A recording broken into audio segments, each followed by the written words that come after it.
Idara ya vijana katika station ya Rwese kwenye mtaa wa Lukanga, pia Lukanga ya kati, paliendeshwa programu ya mahitimu ya vijana wadogo watafuta njia pia wavumbuzi Sabato ya 29 Novemba mwakani. Seremonia hiyo iliendeshwa kwenye ukumbi wa kanisa la Wasabato Maranatha chini ya uongozi wa mkurugenzi wa vijana kwenye station hiyo, Master Guide Mutambuko Bifle Obeisa. Katika hotuba yake aliwaita vijana kuwa mwanga katika maisha yao ili kuwavuta wengine kwa Yesu. Idadi ya waliopandishwa daraja ni 33, wavumbuzi 61 watafuta njia. Hawa waliofunzwa kwa miezi karibu 6. Sabato hiyo pia kwenye Nafki Field palianzishwa wiki ya maombi ya idara ya uwakili. Mchungaji Jemuel Kikenza katika hotuba yake aliwaita waumini kwa kuweka tumaini yao kwa Yesu kama kijana Daudi. Kitabu cha Samueli kinatuzungumzia maneno mengi hapa kinaposema kutubu kwa Daudi kulionyesha kwamba ana haja ya kubadilika.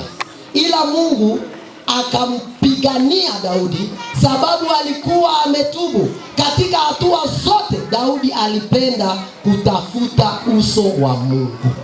Katika maisha yako unaweza kuwa na wewe umeenda mbali na mapenzi ya Mungu.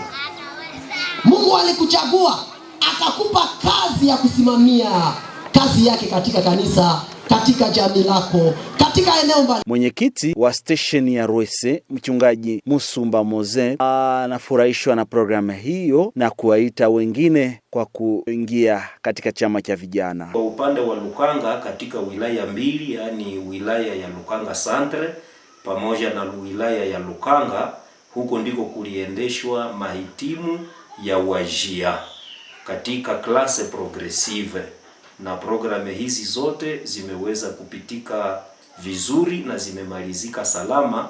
Tunasema jina la Bwana lipewe sifa milele. Ambao hawajaingia katika chama cha vijana, chama hiki kinakaribisha watu wote wa miaka yote, watu waweze kuingia katika chama hiki kwa sababu kina mafundisho mazuri ambayo yanaweza kuwasaidia kukomaa kiroho vile kukomaa kimwili. Nikiripoti toka Lukanga DRC kwa niaba ya Hope News, mimi ni Muisa Wambamba Gilson.